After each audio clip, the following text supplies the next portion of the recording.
Welcome to Kat and Jess Talk the Best. We're going to be talking about IMDb's top 250 movies from April 12th, 2018. My name is Kat. And I'm Jess. And today we are talking about number 212, Prisoners, which is a crime drama mystery film from 2013.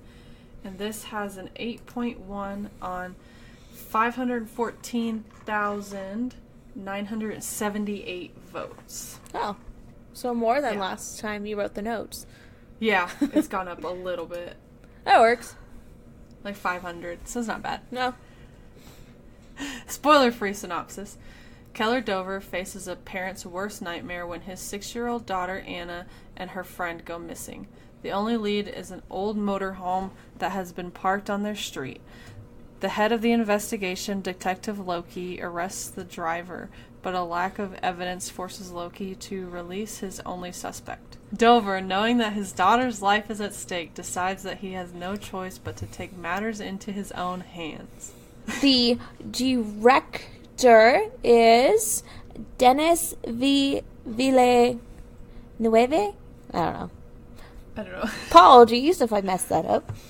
And he also directed Blade Runner 2046, which is on our list. Which is number 180 on our list. Arrival and Incendies, which is number 131 on our list. So he has 3 on our list so far that I know of. And it stars Hugh Jackman, Jake Gyllenhaal, and Viola Davis. Yes. Another one of hers on our list. Yep, her second one. It is, I think, Jake's second one also. Yeah, Jake's second one, too, because he had Donnie Darko. I think this is Hugh's first. Yep, this is his first one. And not his last, either. Nope. He's got some more on the list. He's got another one coming up pretty soon. Yeah, which I'm excited for. Yes, that one will be good. So, Rotten Tomatoes and Metacritic. The Metacritic rating is a 74. Rotten Tomatoes, the average rating is a 7.3. It has 81% on 238 critical reviews, 193 fresh, and 45 rotten. The 2 fresh, Peter Bradshaw, a certain dour, realistic vigor keeps the nightmare alive. Yeah. Yeah, I can see that. And then Jocelyn Novak. Yeah. In less talented hands, the story could lapse into the maudlin. Something like that. Villeneuve, director of the Oscar-nominated Incendies, seems to know how far to go. Only one moment feels less than authentic, but it would be a spoiler to mention it. Okay, I don't know what she's talking about, so I really want her to mention it. I'm thinking. I can't think of one. I can't. Yeah. Huh. Yeah, I can't think of one at the moment. Okay, so 2 rotten. Wesley Morris. Jackman is still in his phase of high masculine misery. The entire performance is an exclamation point, and he swings it like a baseball bat. What a dick. Well, I mean, he plays a bunch of masculine characters. He does. I mean, Wolverine, come on. Yeah. What else do you want him to do? I didn't take it like that. I just thought he was using his experience as being a father and putting himself in that situation to really increase his acting. But that's me. Yeah, I don't know what this guy's talking about, so. Doesn't like Hugh Jackman, I guess. I guess not. Alright, so David Thompson. Prisoners is weary after 10 minutes, and I suppose it has persuaded itself that its length is justified by its solemn gaze into the abyss. What? Okay. I mean, yeah, it's a little bit long, but, I mean, I don't get that. I don't either. So the consensus. Prisoners has an emotional complexity and a sense of dread that makes for an absorbing and disturbing viewing. Alright, so the income. The budget was $46 million. In the U.S., it made $61,002,302. Internationally, it made $61,124,385. The gross worldwide was $122,126,687. The opening weekend, it made $20,817,053. It opened in 3,260 theaters, and it was there for 77 days or 11 weeks. Oh. That's kind of a normal run, pretty much. Yeah, it is. So the all-time domestic rank is 1,331, and it never had an highest all-time rank that I could find, so we're going to skip that one. That works.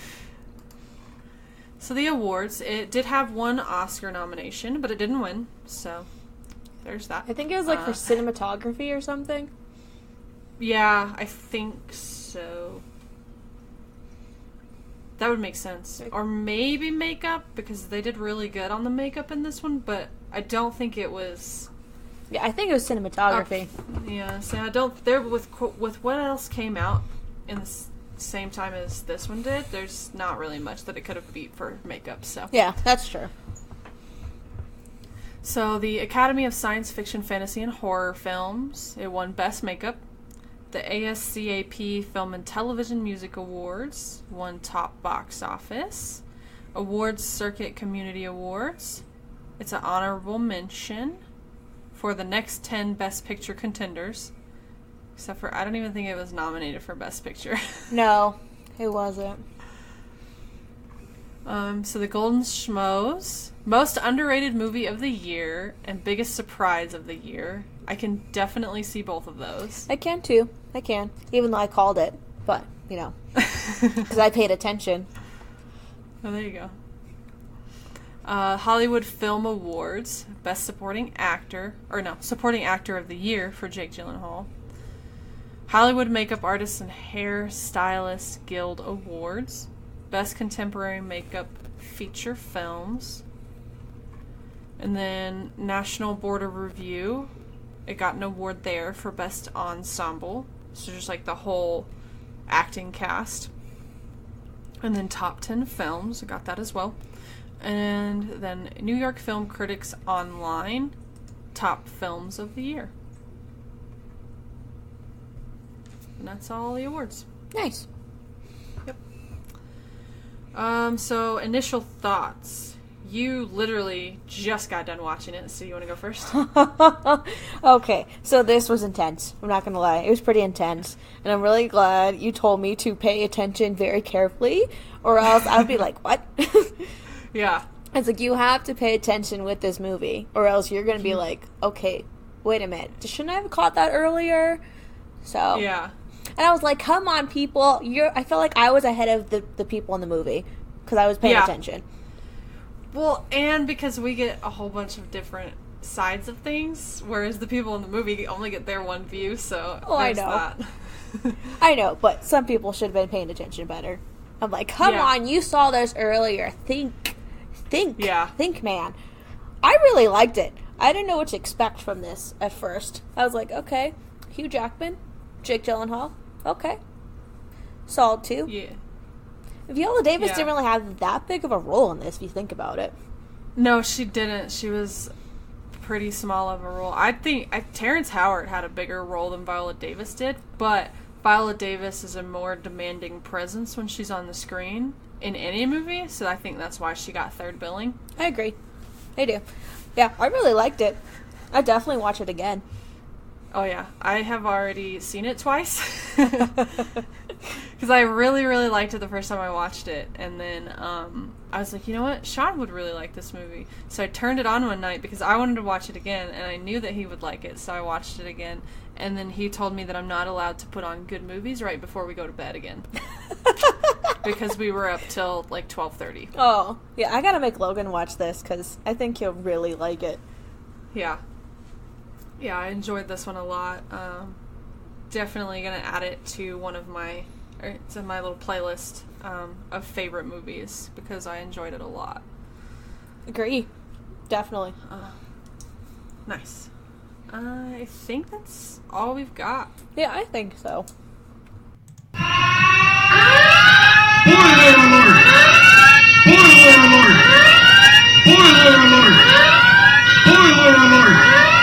Spoiler alert! Spoiler alert!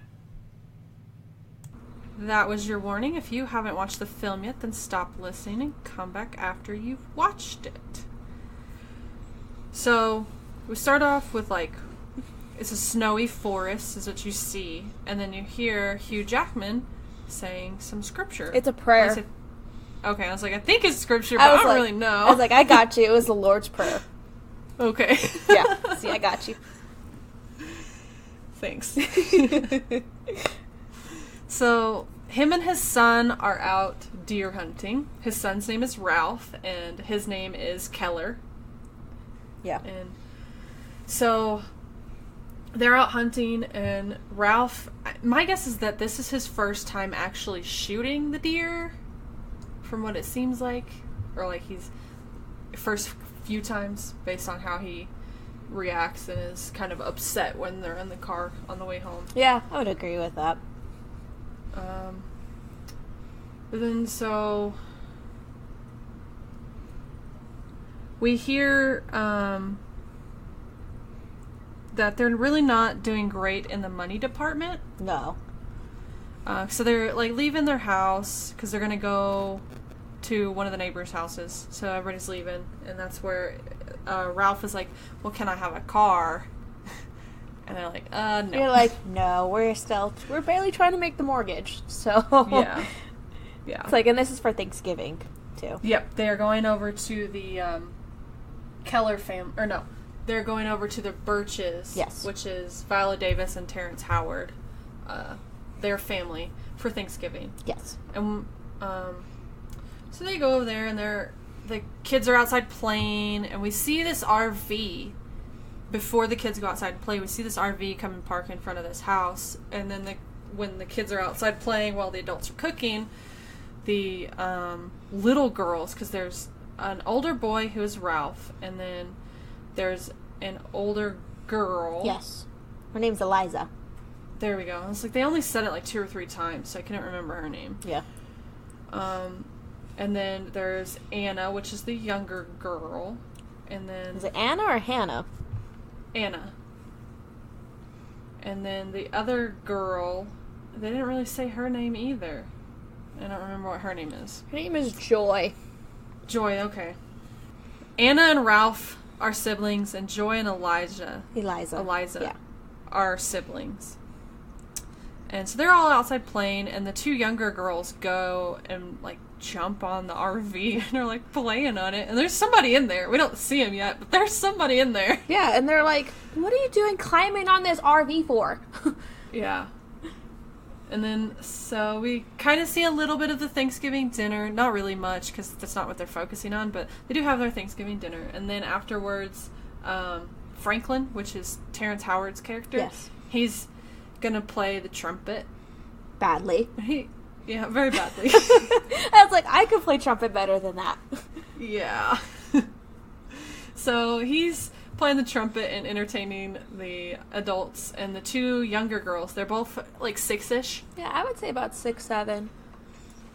They decide that they want to go back to Anna's house because she needs help finding her whistle, her red whistle that her dad gave her. Yes. It's her safety whistle. And so they go without permission, pretty much. They were supposed to go with their older siblings. Like, their brother and sister were supposed to take them over there, but they didn't. Yeah, that didn't happen. Yeah. And so it's getting a little bit later in the evening, and the parents realize that the girls are gone. Yeah, and they can't find them at all. Yeah. Yeah. So they go out and, like, start yelling for them and calling for them and everything and looking for them because, you know, they're gone. So they go check the Dover house, but they're not there either. So these girls are gone. They are missing. And so Ralph mentions that there's an RV there. Yeah. And already Keller is, like, super upset. I mean, I would be too, but... Oh, yeah. he's like super upset, and he's trying to get Ralph to tell him what the RV looked like. And so he starts to explain it, but then it jumps to this little Chinese restaurant. Yeah. And we see Detective Loki. I like that. I was like, ha, I do too. Loki. I was like, hey. Even though that's not his character in the MCU. Oh, I know. But we don't get to that yet. That's not until what? Is that Spider-Man? It's coming out this... Yeah. Far From Home. It's coming out this summer. He's the, what, Mysterion or something? Or Mysterio. Mysterio. See, I was close. You were very close. Top of my head. And I'm not a big Marvel fan either. Yeah. So he's eating his dinner at this Chinese restaurant. He's alone. And he's, like, trying to get the waitress to give him a discount on his bill. Yeah, and that doesn't happen. Because they talk about, she's saying how her boss is a rooster. Yeah, like the Chinese symbol. Like, they're kind of like astrological symbols, but Chinese. Yeah, like the year of the rooster, year of the... What was hers? Monkey. I know, because I'm a monkey too. So then he gets a call about an RV that is suspected in a kidnapping. And so he takes the call, and he's going to go take care of it. And so they find this RV parked outside of a gas station that's like next to this big wooded area. Yeah, and someone's sitting in it. Yeah. And so they kind of pull up behind it so he can't go backwards. But he does have a little bit of room to go backwards, but not much. Yeah. And so they all get out, and they're like approaching the RV to get the guy out. And it's a pouring rain. Pouring rain. It's crazy. There's a lot of weather going on in this movie. Have you noticed that? Yeah. There's a lot of snow, and rain, sleet, like, yeah, everything. I'm like, this place is just like constant weather. Like, is there any sunshine at all? Maybe that's part of what the director is trying to get to, because, you know, it's not a happy movie, really. Yeah. So. I think he was, like, setting the atmosphere for the dark and gloomy, because it's kind of how the movie portrays itself. Yeah. Because if this was, like, a sunshiny movie, I feel like it would take away from the dramatic effect. It would be awesome. Because you would be like, wait a minute, why is the sun shiny? And so we're talking about, like, kidnapping. Yeah. Let's just remake it and make it a sunshiny movie. But so, they get out and kind of surround it, and they're like going up to try and get this person out of the RV. But he backs up and then drives forward straight into a tree. Right into a tree. Like an idiot. I'm like, okay. Sure. But we find out why later. Well, yeah. A little bit later.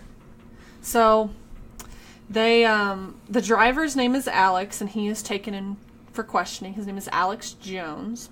Yes. And this is where we find out why he drove into the tree. He has the IQ of a 10-year-old. Yeah. Not very bright.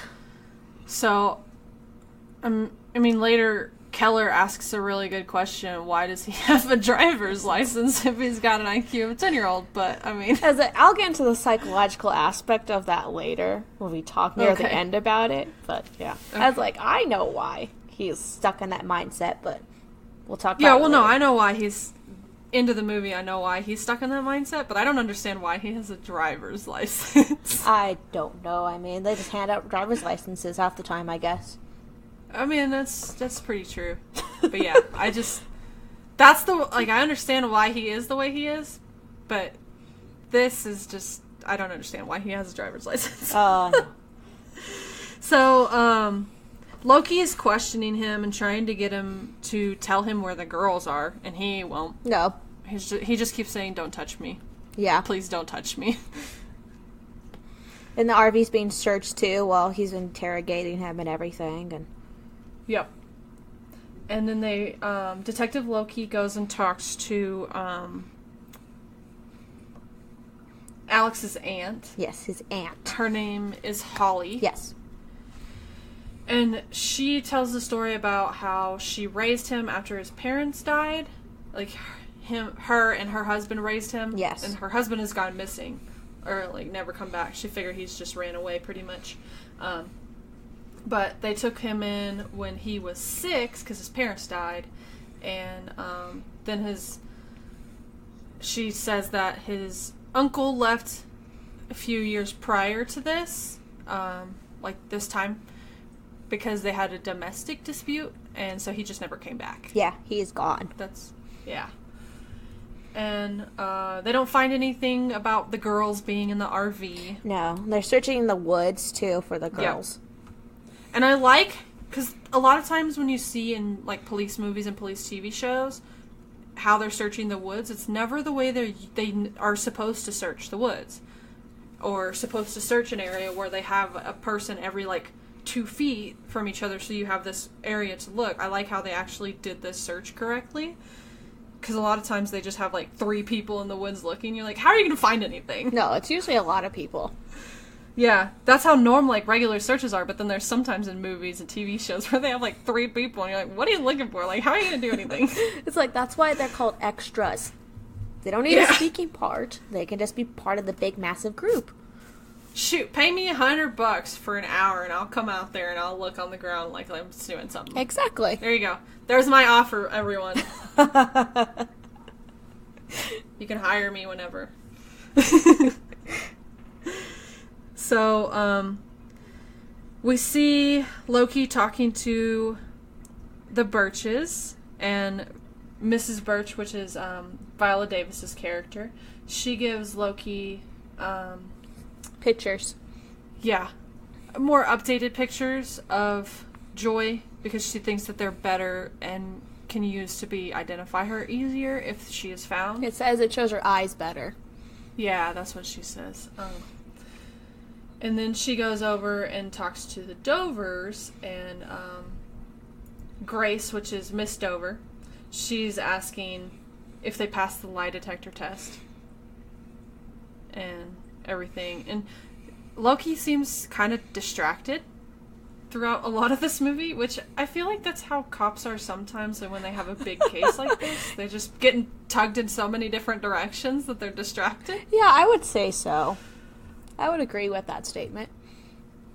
But Grace is, like, super upset because she says that the girls were happy and they wouldn't have run away. Like, they were really happy kids. And Loki says that he'll find the girls, like he promises. Yeah, and then, of course, Keller comes in and he's asking questions, too, and getting frustrated and angry. Yeah, because he's sure that it was Alex. Like, he knows that Alex took the girls. Yeah. He wants Alex held longer. Yep. Until they find the girls, he wants Alex held. But there's only so much that Loki can do. Is it like a 48-hour hold, if I remember correctly? Yeah. A 48-hour hold. So Loki says, like, yeah, there's not really much I can do. Like, I have that hold, but I'll hold him as long as I can. So, they also tell him that he has the IQ. Loki tells the Dovers that he has the IQ of a 10-year-old, and so doing a polygraph on him doesn't really make much sense because he doesn't understand what's going on. Yes. Which is understandable. Oh, yeah, completely.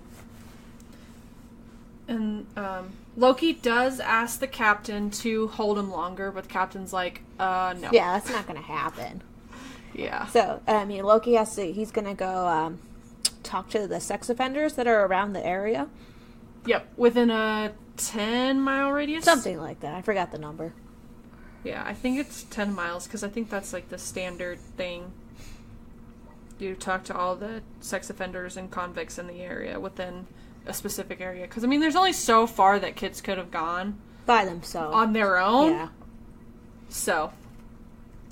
Yep, he's going and talking to them all. And you see him talk to a couple different ones. And then you also see him come up to a pastor's house.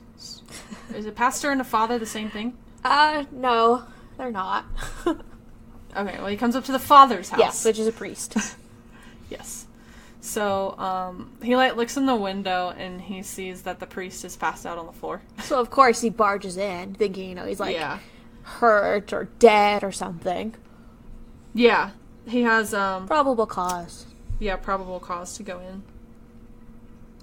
And so he's searching around while the priest is passed out on the floor because he's drunk. Completely. And he notices that the fridge has been moved. Like, you can see where the fridge was because the floor is so dirty. Yeah. And he notices that it was moved, so he moves the fridge and finds a door to the basement. But there's no stairs going down. It's kind of almost like a crawl space area. Yeah. Which is, I mean... I think it's a little bit bigger than a crawl space, but it's not the size of, like, a full basement either. I would agree. So he finds, like, a bunch of weird statues and stuff down there. They're, like, saints and all that. Oh, okay. I couldn't really tell what it was. I just saw statues and I was like, what in the world? I was like, yeah, I recognized there's the Virgin Mary, and I think I saw Joseph, so... Oh, okay. Things you probably find, hanging out with a priest. Anyways... So he stumbles upon a body, and it's, like, mummified almost. Yeah, it's, like, tied up, too. Yeah. And it's got this weird necklace on. It's like this which I think weird maze-looking thing. I think it looks really cool. It does. But it makes sense later. So, yeah. And we don't know who this is. No. So they're interrogating the priest, Father Patrick. They're interrogating him, and they say that he keeps giving the same story, that this guy came to him to, absolve his sins? Is that what it's called? Something like, yeah, that's right. That's the right word for it. Okay. So he came to him and said that he's killed a bunch of kids and that he was going to kill more, so the priest had no choice but to kill him. I love that. I'm like, okay, I don't think that's the best solution, but okay. And then we see Keller. He has found out that Alex got released. Yep, they're in the woods searching, and he gets a phone call that Alex is getting released. So he's going to the police station because he is not happy. Well, I wouldn't be happy either. No. Not if you're, like, 100% sure that this person did it and he's getting away with it. So the press are all outside, and Mr. Dover... So Keller shows up and goes after Alex as he's coming out. Yeah. And you can just barely catch what he says if you're listening for it. Because the second time I heard what Alex said. The first time I didn't hear it. I only heard it when Keller said it to the cops. Oh, I heard it. I didn't hear it the first time. But he says that they only stopped crying, or they only started crying when I left them. Yep. Meaning he knows where the girls are. Oh, completely. And so, of course, Keller gets mad and he's not very happy. No. And so he tells the captain and Loki what Alex said, but they don't believe him. No. But Loki still goes and talks to Alex at his aunt's house where he lives and tries to get him to say something, but he won't. So then he threatens his aunt. He says, your aunt will go to jail for helping you. Because there's no way this kid could have done it on his own. No. So Alex still does not say anything. Of course not. And he doesn't want to get in trouble. Yeah. And we see Grace, Mrs. Dover. Yeah. Yeah. She's super upset. She is a mess. Well, I can see why. And I like, so the contrast between Mrs. Dover and Mrs. Birch. Yes. The contrast between those two characters is crazy. Like, Viola Davis's character is handling it so well. I mean... And then you've got Mrs. Dover, and she's just falling apart. Yeah. I mean, people deal with situations like that in different ways. So it's nice to see, like, the two different sides of it. Yeah. And we've got the reaction, like, we see how they're all handling it, and they're all completely handling it differently. Which makes sense. Yeah. And I like that they did that. They did a good job with that. So Keller gives Grace a sedative to make her go to sleep. Yeah. And then he leaves, and he goes and drives to the house where Alex lives. Yes. With his aunt. He's going to keep an eye on him. Yep, he says if the cops aren't going to do it, I'm going to do it. Yeah. So he sees Alex out walking his dog, and I had to cover up Sean's eyes for this part because I knew it was coming. Yeah. When he, like, picks the dog up from the leash and is, like, choking it with this collar. So I covered up Sean's eyes for that part. Yeah, and I was, like, in my head, because since I study them, because I'm weird like this, that the triad of a serial killer is, like, signs from them. One of them is, being, like, cruel to animals. Cruel to the animals. Yeah, harming animals and killing animals. And enjoying it. So. Yeah. I was like, that's a little warning sign there. Yeah. So, he puts the dog back down, and then he goes on walking, and he starts singing, the Joker Jingle Bells. Yes. Which the girls were singing before they were abducted. So, Keller's like, how does he know that song? I'm like, well, first of all, he's a 10-year-old. Mentally. Yes. And second of all, Batman is very popular. You're defending Batman. I love it. And then, third of all, he took the girls. So, there's 3 different reasons why he would know that song. And all 3 are very true. Well, yeah. So, he, Keller abducts Alex. And takes him and imprisons him at, I guess it's the old apartment where they used to live. That was his dad's building. Yes. And he takes Franklin the next morning and shows him that he's got Alex taped up. In the bathroom. Yeah. He's like, I'm going to get him to talk, because the cops aren't doing shit, and they don't believe me. Yeah. And Franklin's like, I don't know about this. This isn't a good idea. So he doesn't want to do it. But, so they start torturing Alex. And really what it is Franklin is holding him, and Keller is torturing him, like punching him and yelling at him and everything. Trying to get him to talk. Yeah. So then, Loki? Yeah. I believe. Yeah, he is researching the house that the RV was parked in front of. And he finds out that there was a boy, like 15 years ago? It was a while ago. 20-something. Yeah, that sounds about right. 20-something years ago went missing from that house, from the front yard.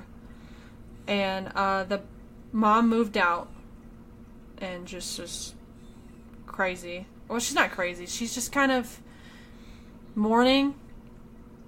I mean, it's been like 20-some years, but she's still mourning because she's like, I'm never going to see my son again. Yeah, like, the cops really didn't help. They couldn't find him at all, so.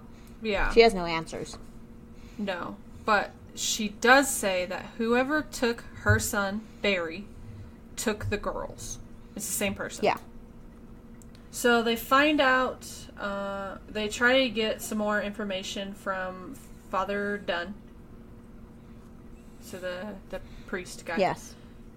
And he's still sticking to this same story. And so Loki's like, okay, well, what can DNA and missing persons tell me? Nothing. There's nothing. So he has no idea who this person is. That is dead. Just a corpse in someone's basement. Why not? Yeah. And the one thing that the priest does say is that the guy he killed says he took the kids in daylight, and sometimes he took more than one child at a time. Yes, that's right.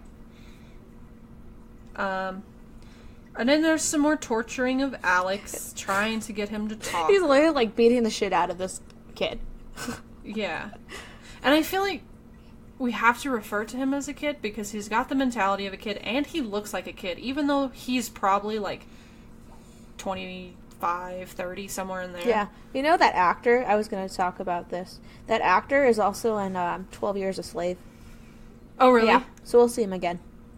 Okay, cool. Keller gets out a hammer and says he's going to smash Alex's hand if he doesn't, and he's, like, threatening to smash it.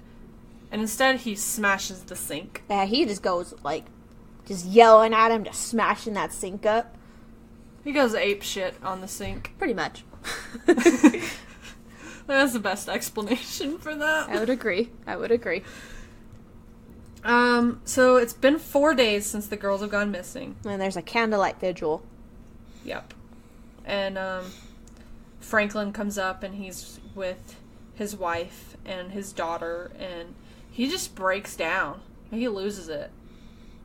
And Loki is there because it's a great idea for him to be there because he can see maybe the person that came and took him is here and, like, trying to see if anybody knows anything. It's like, because that does happen. Yeah. They usually go back to the scene of the crime. Because they want to take it in and enjoy it and see how much pain everyone's in, if they're that type of person. Yeah. So he sees a man fondling this bear and acting suspicious. Yeah, I'm like, why would you be doing that to, like, this stuffed animal? That's just weird. Yeah. And so the guy runs.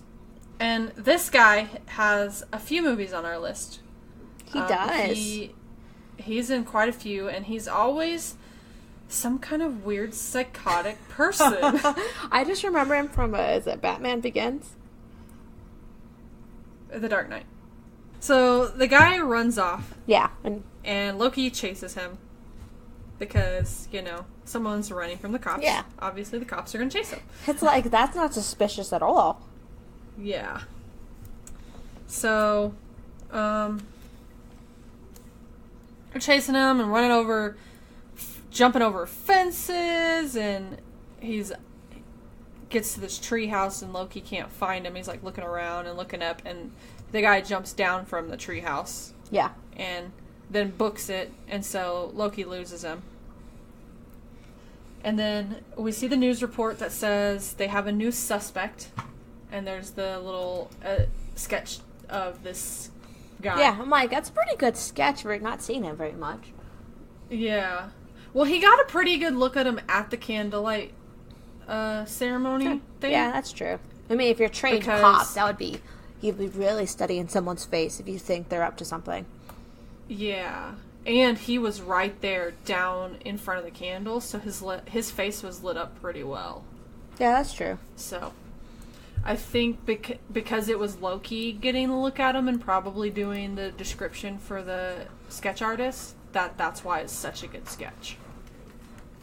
Because if it was a person like me or you, then we probably wouldn't give as detailed of a description as a cop would. Yeah, that's true. I'd be like, he looked like that guy from that movie that I can't think of his name. Give me like 5 minutes, let me find him. Exactly. That's what I would do.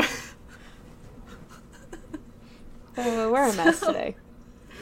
Yes. And then go ahead. Go ahead. So, Loki's looking at the videos of him interrogating Alex, trying to see if he missed anything. Mm-hmm. And we also find out that Alex Jones' dog is dead, and that Alex hasn't been seen for a while since then. Or since he went and took the dog for a walk. Yeah. And he also gets a call saying that there's that man that matches the description. He goes to the store to buy his kids' clothing. Yep. And then Franklin is talking to Nancy, his wife. And kind of, I think at this point is where he explains to her what him and Keller are doing. Yeah, he does. Okay. And he takes her to see it. Yep, because she wants to see it. She's like, take me there. And so they all three go there. And she sees Alex, and he's just, like, completely messed up. He is. The makeup on him at this point is amazing. His eyes, like, swollen shut. He just looks awful. Yep. And so Nancy's asking Alex for help. Like, can you please tell me where the girls are? I just want to find my daughter. Like, all this pleading with him. And so trying to use compassion instead of, like, brute force. She unties him. I don't think that was a good idea. No. was a really bad idea. But, so he tries to escape. And that makes Keller mad. Yeah, he, like, breaks the glass and takes a piece and, like, tries to slice at him. Yeah. And, so he's, like, he starts building this thing. We don't quite know what it is yet because we just see him building it. But then he shows the Birches what it is, and it's, like, a torture box. Yeah. I was like, huh, that's inventive. So either the water can be, like, super, super hot, because it's built over the shower. Yes. So the water can be, like, scalding hot or ice cold. There is no in between. Nope. And there's, like, this little tiny tube that they can talk to each other through. And that's it. And that's it. Yeah. I was like, whoa, all right. Yeah. And it has now been 5 days. Franklin says that he wants to stop this torture and just let Alex go. Like, he's obviously doesn't know anything. Is Franklin's mindset. Yeah. And Keller's like, fine, if you think that's true, then let him go. And so Nancy and him are, like, about to let him go, but then they're like, they think better of it. They're like, let him do what he needs to do. We're not going to help anymore. Yeah. And that's really what Nancy says, because Franklin's, like, about to pull down the boards and stuff, but Nancy's like, just let Keller do what he needs to do. Yeah, she tells him to stop. Yeah. And during this time, while those two are out, there's someone in their house. Yep, it's the crazy guy. Crazy guy. I like that. That's what I'm going to call him. Crazy Crazy guy it is. I have the best names. That's true.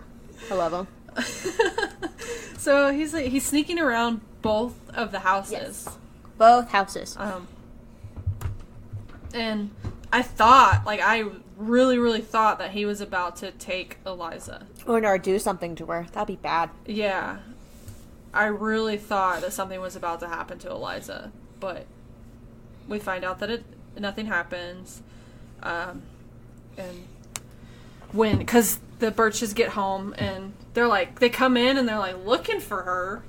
And she's all mad because she was on the it sounded like she was on the phone with Ralph. Yeah, they were talking or something, and her door was locked, so they're freaking out. Yeah. Which is logical. I mean, your youngest daughter is missing, so... Yep. So, she kind of storms out of the room and gets mad at them because they were both gone and didn't tell her where they were. I feel like that's like the opposite role that needed to be played at that point, but, you know. And then we see a crazy guy creeping around the Dover house.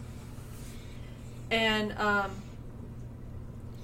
Grace wakes up and thinks that it's Anna.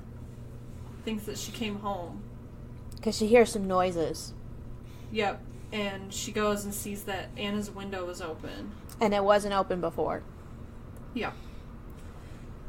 And so Loki goes over there and Grace is explaining what happened and everything. And Loki's just taking the little notes. And he's pretty suspicious and everything. And so he's like looking around and all that.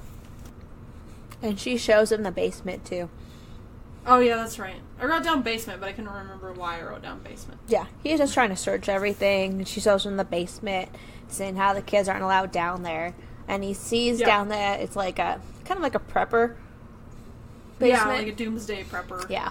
There's like all this food and batteries and all this stuff you would need. And Loki notices there's a open bag, like a half-used bag of lye, which is used to speed up the decomposition process. So he thinks that Keller killed the girls and buried them. And so he asks Keller about it. And he's like, I buried my dead dog. Yeah. Like, what do you expect me to do? Yeah. And he notices, he's like, why is he out late? Yeah. He's never home and all that. Yeah. So he does talk to him about it. Yep. And asks him where he's always going and asks him about Alex because at this point he knows Alex is missing. And Keller's like, I didn't even know he was missing. Like, smooth, dude, smooth. I was like, yep, that's believable. He's like, because he parks at a liquor store. Yeah. And he's going to go walk to that building that he, it's his old dad's place. Because that's where he's keeping Alex. But he realizes that he realizes that Loki's watching him, so he turns around and goes into the liquor store. Yep, and gets a bottle. Yep. And then that's when he goes and talks to Loki in the car, and Loki asks him about asks Keller where he was going, and asks him about Alex and all that. Yeah, he tells him what he knows about it and everything. Yeah. And Keller gets frustrated, saying you're not helping at all, and yeah, he starts like pounding on like the dash because he's just so frustrated. Yeah. And then so he's like getting out to leave, and Loki's like, "You're not gonna drive when you've been drinking." He's like, "No, I'm gonna walk." He does. So he walks home in the rain and snow. Yeah, pouring, just cold weather. Yeah. And we also learned that Keller hasn't had a drink in 9 years. That sitting in Loki's car, that was his first drink in 9 years. Yeah, that's true. And at this point, it's been 6 days. Yes, 6 days. He has a dream that he sees Anna. Yes, he sees her, and she's sitting at the foot of the bed, and she's holding up a red whistle. Yep. And so then we see Loki working on his computer, just following some leads and looking up the what's around where Keller was. Yeah. And he finds out about the old apartment building that his dad had owned. And that was the suicide. Yep. His dad committed suicide. Yeah. I believe it wasn't in that building. I think so. Is what the article said. You couldn't see it very well, just that it said suicide, but I think it was in that building. I think so. So Loki goes to that building, and Keller is already there because he had been torturing Alex. Yes, and he goes there, and he gets in. Yep, and finds Keller asleep on the floor, passed out, drunk, pretty much. He's like, pretending. Yeah, he's like, I came here to drink, so my wife won't know. Yeah. So he gives him a little tour and everything. And it's a really good thing that he built that torture box, because he would have found Alex if he hadn't built that torture box. Yeah. Because he just kind of walks right past it, like looks over at it, but walks right past it and doesn't even care. Yeah, and he's walking because he gets a phone call, so he's distracted, so he's not really looking as well. Yeah. Because he gets a phone call from the girl at the, that shop. Yeah, that store. And she says that she recognized the dude. He was just there, and he left, and he was pulling away, and he says, well, can you get a license plate? And she tells him the license plate number. Yep. So he leaves real quick because he's like, yes, I've got a lead. I might be able to find the girls now. So he's like super distracted. Yeah. So Loki, because he knows the license plate number, he's able to look it up and get through the registration, the address, and find out who owns the car. And his name is Taylor. Last name Taylor. Yep. Yep. It's crazy guy. Crazy guy. So, he's like in the home, and he notices there's all kinds of strange. Well, no, Taylor comes to the door, and he has the door kind of half open. Yeah, and just talking to him, and being totally suspicious. Yeah, so he tries to slam the door on Loki, but he's not having it, and he busts his way into the house and arrests him. Yep. And so he starts searching the house. There's mazes all over the walls. And they're drawn on. And there's a pig's head in the sink. Yep. And then there's crates of stuff in another room. And so he's breaks open the crates, and there's bloody clothes and bloody blankets and snakes. Lots of snakes. Yes. And there's a book. It's find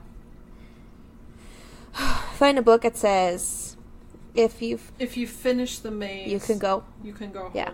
If you finish all the mazes, you can go home. Yep. And there's drawings in there. I think, I thought I saw the Pillsbury Doughboy or something. Yeah, there's a bunch of little kids' drawings and stuff. Like, it's just a whole bunch of kids' stuff. And so Loki takes it all into evidence, and he goes back for a minute or two he's at the Dovers, and he not yet. No. Not yet. He's showing the pictures of the clothing to both the Birches. First the Birches, then Keller. Yep. And they recognize some of the clothing. Yeah, I think they recognized 3 pieces of clothing that he showed pictures of, and Keller recognized a sock. Yes, and they were bloodied. Yep. And they're thinking the girls are dead. Yeah. Well, I mean, because bloodied clothes, yeah, I can kind of see that. Well, and because Loki says Taylor confessed he killed the girls. So they believe that the girls are dead. They believe that. Even though they're really not. Yeah. We don't find that out till a little bit later. Yeah. But we're past the spoiler warning, so it's okay. I know. Because I think that's, like, not the most shocking thing of this movie. No. That the girls aren't dead. It's not. But we'll keep going. Yep. So, Birch positively, so Keller, positively identified as a sock with a bunny on it. That was Anna's. And he blames Loki and says that it's his fault that the girls are dead. He's like, you should not have been following me. You should have been keeping an eye out, working on the case.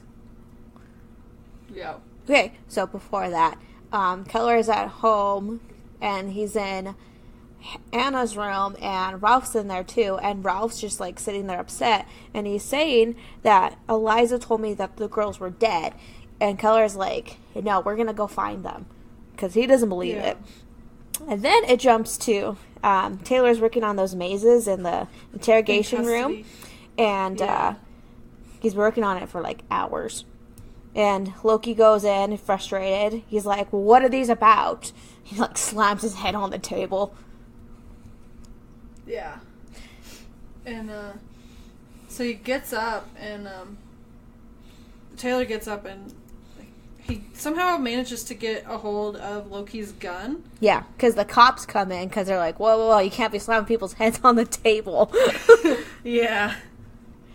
So he puts the gun in his mouth and kills himself. I was like, I don't want to watch that. I don't want to watch it. And then boom. Just blows his head out. The back of it, like, just crazy. It goes to Keller. He's sitting with Alex. He's praying. Yeah. Talking to him, trying to get him to say something. He says something about a maze. Yes. He says the maze. Yeah.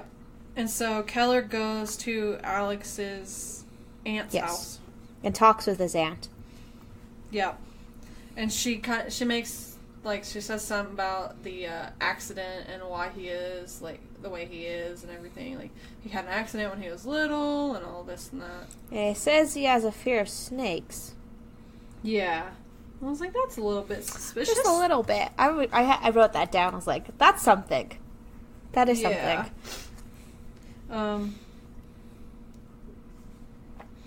And then Keller sees the report about Taylor being found and having killed himself and everything. And we see Loki again, and he's like trying to figure out the mazes and everything. Like, what's going on with these mazes? And he's looking at them, and then he sees the picture of the dead guy that they found in the priest's basement. Yeah, and it's the symbol, too. It's the same thing. Yeah. And then they find out that they were searching Taylor's property, and they find dug up mannequins. Yeah, and pigs and like all kinds of creepy and stuff. The clothing wasn't human blood, it was pig's blood. Yeah. And they find this book, too. Of unsolvable puzzles. Like, all kinds of puzzles, but then the last one is unsolvable. Yes. And which has that same symbol, too. Yep, and then it's the sock outside. They find the sock outside. The Keller. I don't remember who finds it, though. Was it Keller or was it Loki? That found... Because he was... the other pair of the sock. Loki did. Because he's like, well, the girls are probably still alive. That's good. And he's looking around, and he sees that there's mud, like footprints in the mud. Mm-hmm. And there's the sock right there. Yep. And that kind of gives you your hint that when Taylor went into those houses, he was just taking clothes. Yes. So, they get a phone call that Joy has been found, and she's in the hospital. Yes. And that she had been drugged. Yeah. And so they go, and they're like, they all are there. Her parents are there with her, and Grace and Keller go, and are like trying to get her to say anything that will tell them where Anna is. And she says, "You were there," to Keller. Yeah, because there's this little flashback where it says, it's talking about how they were both laying there, and there's these couple liters of like this dark liquid. It looks like grape soda. Yeah, kind of. I would agree with that. It's like a grapey kind of looking thing, and the girls are laying there, and they escape, and Joy is ahead of Anna, and she gets to run away, but Anna gets caught back. Yep. And so Keller thinks he knows exactly where the girls are, or where his daughter was and where Joy was. So where his daughter is and where Joy was. And so he runs off, and Loki sees him running off and is like trying to get everyone to stop him, but they can't. And so he tries to go. Loki heads to where he thinks Keller is going. But they're completely different places. They're two different places. Like, I know where he's going. I knew where Keller was going. I was like, it's not his old place. No, he knows. Yep. So Loki went to the abandoned apartment building, and he hears Alex screaming. And so he finds Alex. But Keller isn't there. He went to Alex's aunt's house, because that's where he was. And it's connected to Alex, so that's where he believes that the girls could have been. Yes. And so he tells her he knows they were there. Yeah. And she pulls a gun on him. Yeah. It's like been her the entire time. Yeah. So she has him handcuff himself and take his phone out of his pocket and throw it in the garbage disposal, and then has him drink the like purple Kool-Aid. Yes. And I feel like we've learned before not to drink the Kool-Aid.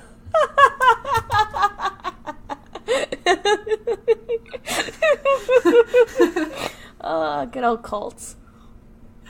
Now don't drink the Kool-Aid, everybody. Yep, don't drink the Kool-Aid. It's bad. Oh, that's funny, because the phone was ringing, so he made him put it in the garbage disposal. Yeah. Sorry. But so she admits that she has his daughter,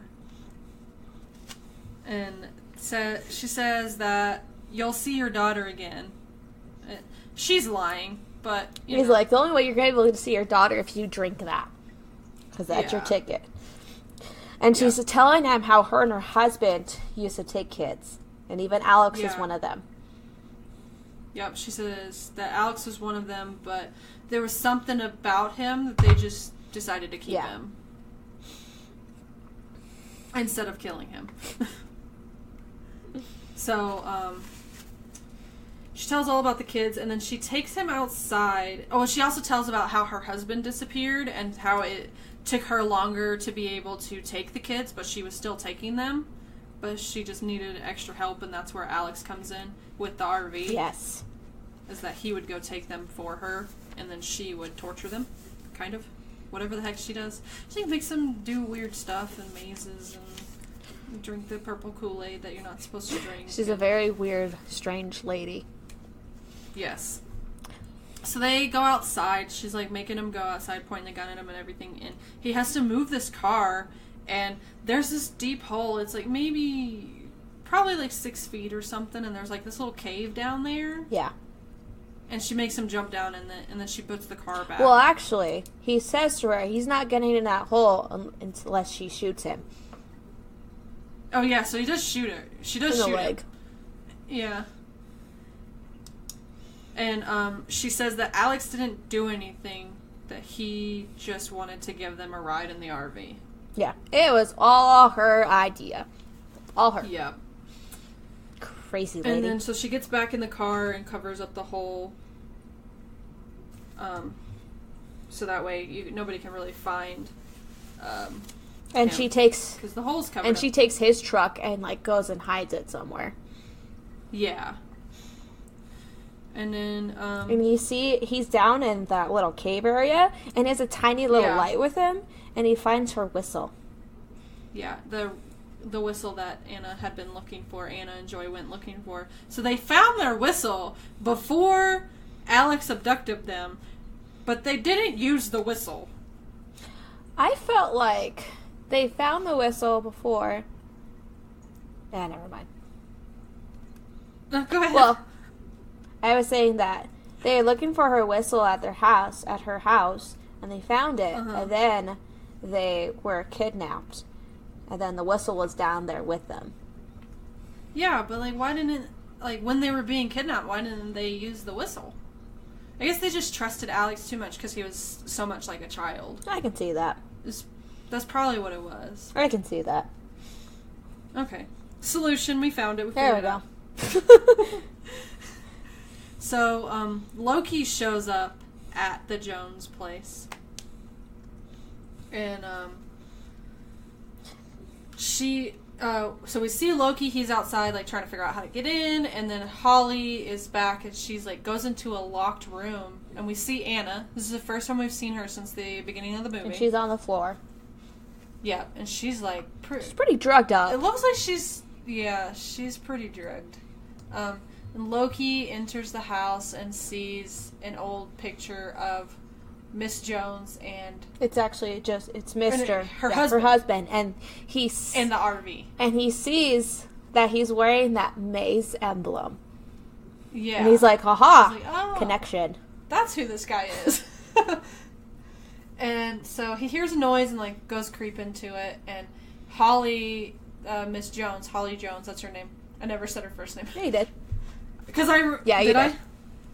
Oh, okay. Because most of the time I had it written down as Miss Jones, and then other times I had it written down as Holly. So I just put Aunt. That's it. That made it easy for me. I change the names in my notes all the time. Oh. Just whatever happens to be written down when I'm writing the person is what I call them. So, that works. Yeah. So, Miss Jones is, like, has a syringe in Anna's arm and is, like, trying to kill her. Yeah. And Loki tries to stop her. And they both shoot at each other. And his is more he kills her when they shoot out. But he does get hit pretty well. Yeah, he does get hit and he's wounded. But he's like, he has to race to take Anna to the hospital to make sure she doesn't die. Yeah, he's racing through, like, this snowy, rainy weather, and he's got his lights on. And I'm like, people, if there's a cop with their lights on, you move the fuck out of the way. But no. Yeah. But it's some really good music this time. I noticed that. I was like, wow, bravo, good music here. Yeah. And, so we see the news report that Alex was Barry, the kid that had been taken from the house. We learned that. And he gets reunited. He gets reunited with his mom. And she's so happy. Well, we don't really see it. We just see the news report. Yeah. So we don't really sees know. that, My and guess it is also she's so says happy. there's a small little thing that says that Keller is missing. Yes, Keller is missing. And we find out Anna is alive because she comes in to thank Loki for rescuing her. Says she wants to thank her hero. Yes. And so, she also has a new whistle. She's been given a new whistle because they think that she never found her whistle. But she did. Yeah. And so Keller is still in the hole. And we see him. And then there's, like, CSIs and everything out at the, out at the Jones place. Yeah. And they're like digging stuff up and looking. They're just trying to gather all the evidence from Miss Jones having done all this crimes and everything. Yeah. And the CSI techs say they have found some dead snakes, but they're going to be done for the night because the ground is frozen, so they can't really do anything. Yeah, and Loki's still there. They leave. Yep, and they leave, and he hears a whistle. Here's a whistle. And then That's it. And I was like, what?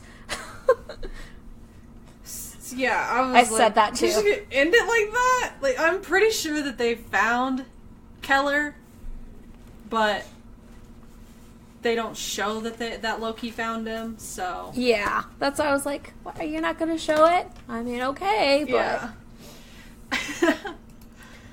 But yeah, that's it. Yeah, that is it.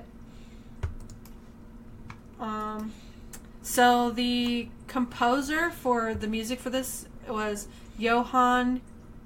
I think so. That sounds about right.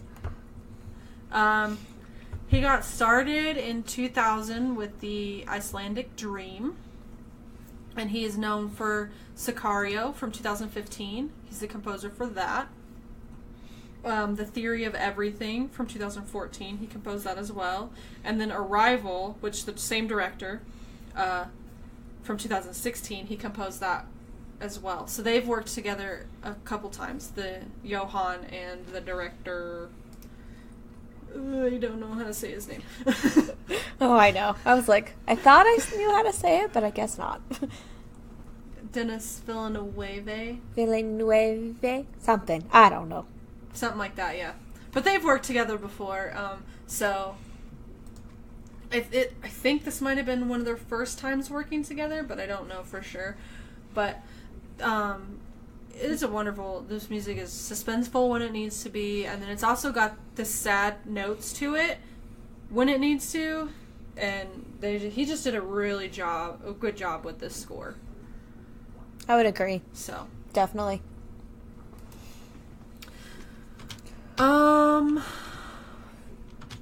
What else here? Comparison. As far as I know, there's nothing really to compare it to. Yeah, I can't think of anything.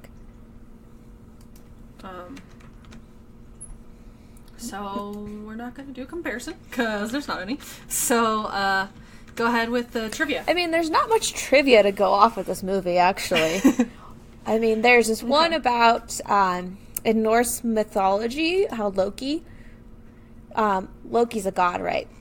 So yeah, in mythology, Loki's trying to protect a child from a giant after Odin and Honir tried, and they're like, we don't feel like it, but Loki just keeps at it. So that's a mention there. So some mythology there. Oh, what else? There's also, this one I thought was interesting, that Holly Jones is actually the name of a 10-year-old girl who was kidnapped and murdered in 2003.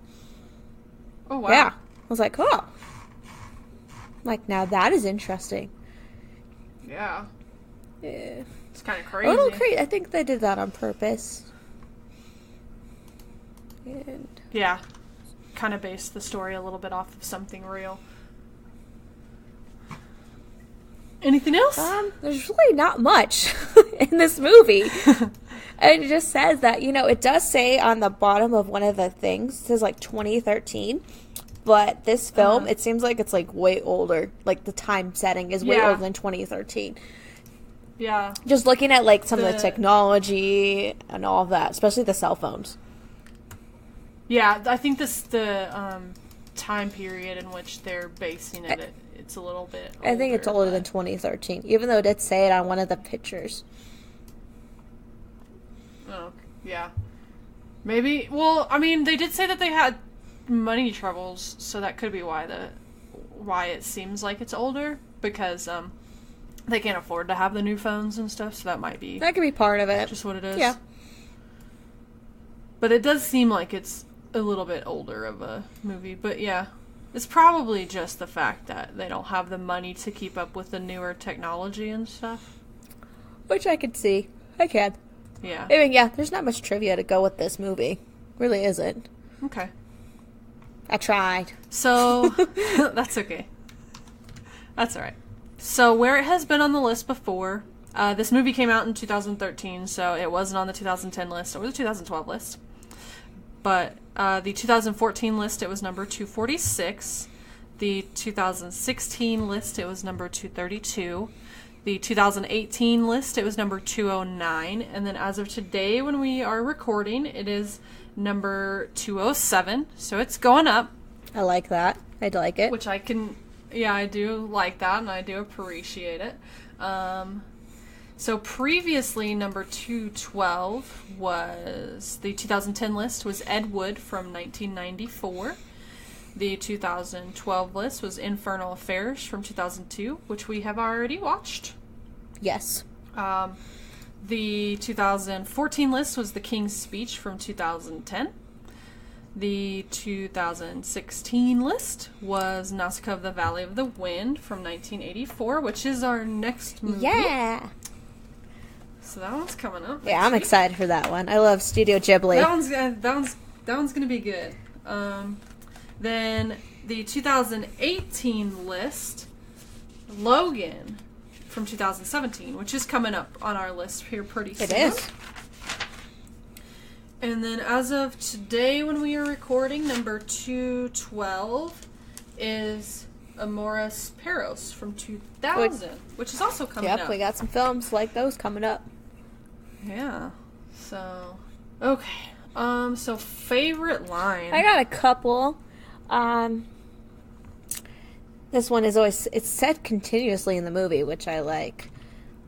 Pray for the best, but prepare for the worst.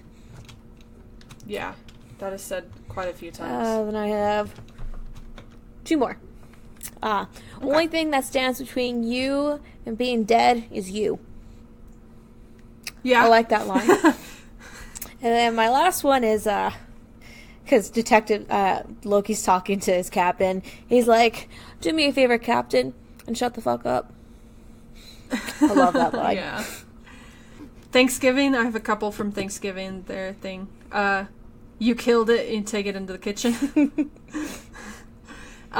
You feel bad for cows you feel bad for deer, but do you feel bad for cows when you go to McDonald's? I liked that one. I was like, that's a good point. Like, I don't ever feel bad for the cows, or the chickens, or the pigs. I just don't care.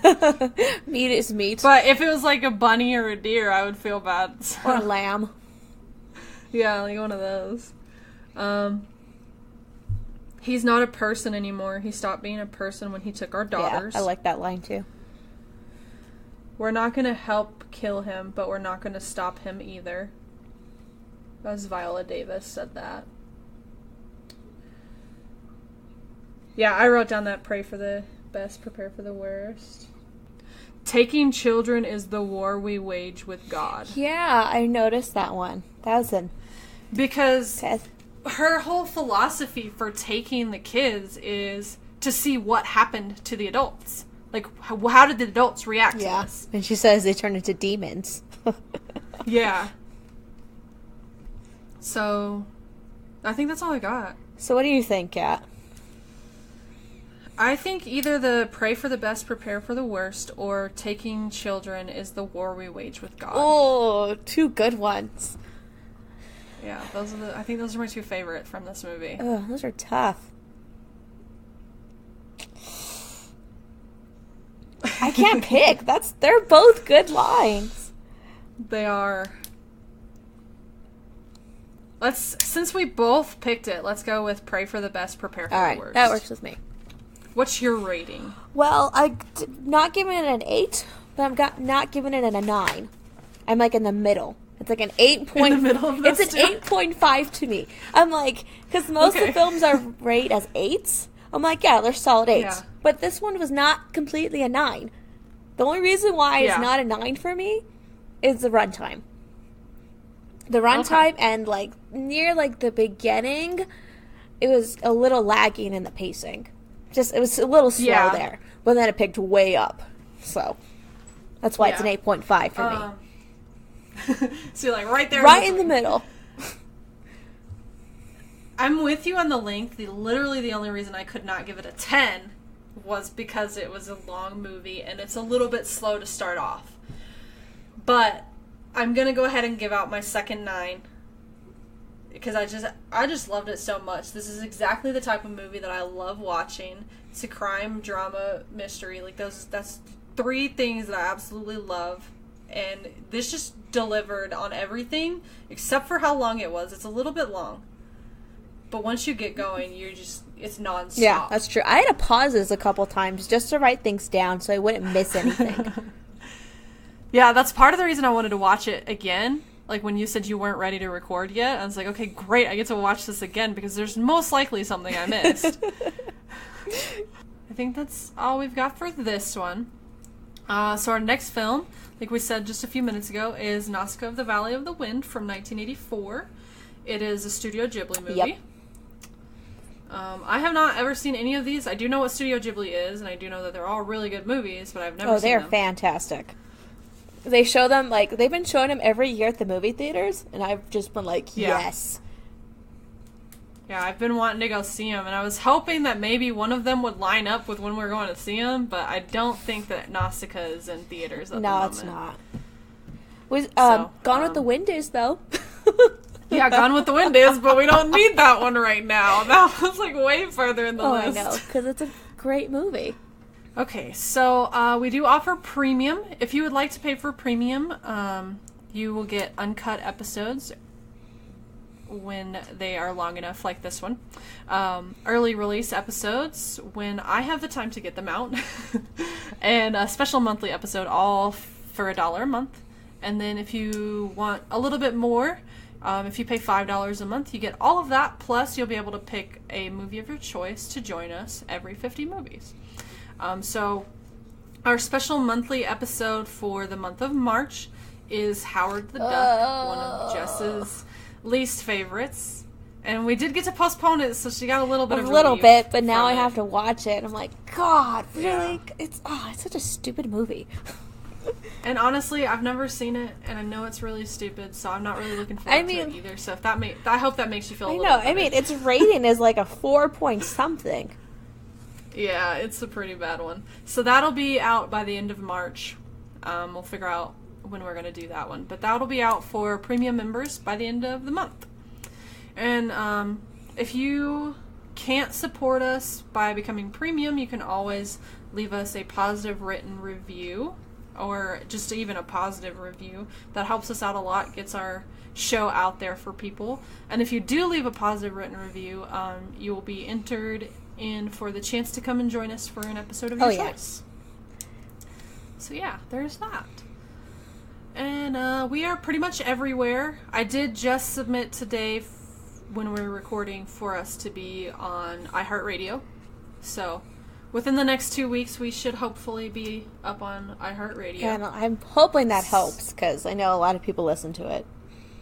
Yeah, I'm hoping that helps out a lot. And we are also working on possibly getting some business cards out there, too. So I'm trying to get some more listeners. So if you enjoy the show, make sure you share it with your friends, because that's a good way for us to get some more people listening. Yeah, you can find us like on Twitter, on Facebook, Instagram. Yeah. Email us if you have any questions or any comments, concerns. If you want to tell us how you feel about a movie, feel free to contact us. Well, if we think your review is interesting and fun, we'll share it on our next episode after we get that review of an episode. Or a movie. Not an episode. So our music, all of it is by Audio Binger. And you can find him on Facebook, YouTube. He has a website, audiobinger.net. And I think that's all we've got for this for Prisoners. Yeah. So we'll see you next week with Nausicaa of the Valley of the Wind. Bye.